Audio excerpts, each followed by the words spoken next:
And certainly out to the lake as well. Well, if I'm talking about the lake, I'll certainly look out there. Okay. All right, we're rolling. Well, here, our first segment of Blow Me Parker, we are at the wonderful Lamoreaux Landing Vineyards on beautiful Seneca Lake. We're with Kevin Butler. Hello. Who's been working here for how many years, Kevin? About 4 years now. 4 years, excellent. You can see behind us. Do you want to tell us what we're looking at, Kevin? It is spectacular. So this is one of our 23 vineyards out here, and we're very proud of our view of the lake.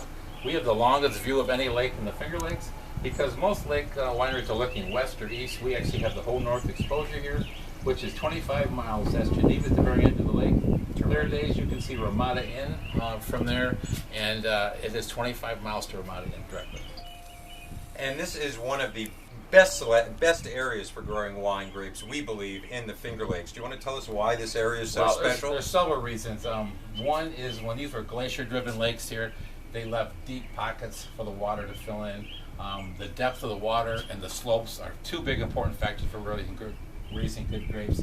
West wind coming across that deep lake protects us in the winter, which is good. You don't lose your grapes, but also you get a longer growing season in the fall. The warmth off that lake helps us maybe keep another picking a little bit longer than our competition. We can get better development of the grapes. That does help. But the real big reason, other than winter protection, is the minerality of the soil. Glaciers, as the ice was melting, they left different soil contents, nutrients from the different parts of the country up there and the top of the continent. So you have diversity, a whole quilt of different varieties of soil here.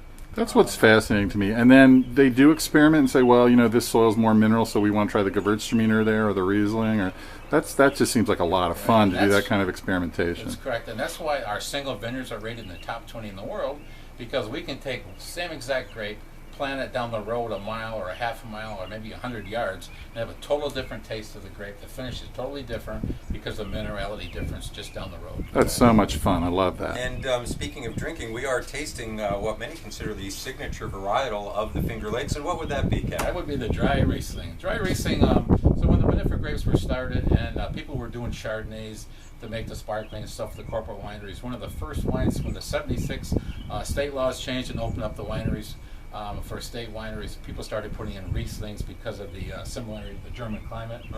And it's always been a signature grape, and we've won, our dry Riesling has always been one of the tops in New York State. That's fantastic. I think we should be toasting and having a sip while we're saying those things about Riesling. And which one was this again? This is the dry Riesling. Okay, we'll edit that part out. Would have to happen on camera. Would have to happen on camera. We'll edit that part out. It could have been worse. You could have spit. Yes, that's true. We're missing the spit bucket. That's why I choked. I drank too much. I couldn't spit. So, what was the other question I wanted to ask you? We believe that there are a lot of areas of wine and types of wine that are not appreciated, and Kevin and I have always believed that, in fact, Finger Lake wines are not appreciated as much as they should be. What's your take on that? Right. People have a stigma, especially if you're out of the country or out west. They think reds aren't going to do it for a New York State wine, they come for their Rieslings. But quite often we'll get our customers to come in. They're from Napa Valley, heard about the Finger Lakes being so popular. They come just to try the whites. We quite often get them to do the reds, and they find out how good they really are. It's not a West Coast red, total different taste, but they're really enjoyable, a lot of flavor. Don't get that fuzzy tongue like you do on a West Coast red sometimes, but it's people are very good, loving it, and it's so popular. We were just having a fantastic Pinot Noir in there you make. What other varietals do you do? So we do our Cab Franc, we do Cab Sauvignon, and we do our Merlot. And a great Bordeaux-style blend. Right. I have to say, the reds, so I've been coming to the Finger Lakes for about 10 years, and I think the reds are getting stronger and stronger all the time. And recently, the last few days at a few different wineries, I've had outstanding Pinot Noirs, and I had just been out in Santa Barbara. And of course, it's gorgeous there, but the Pinot Noirs are these big, fat cherry bombs, really expensive. And I like the Pinots here. They're more restrained, more Burgundian, more, European style. So it's different. It's, like, what do you like better or for a particular occasion? I think the reds here are getting outstanding. They're absolutely delicious. And for anyone who's coming up to the Finger Lakes, we absolutely recommend Lamoreaux Landing, one of our favorite wineries here, and winner of many awards, right? That's right. We've won Winer of the Year 3 years.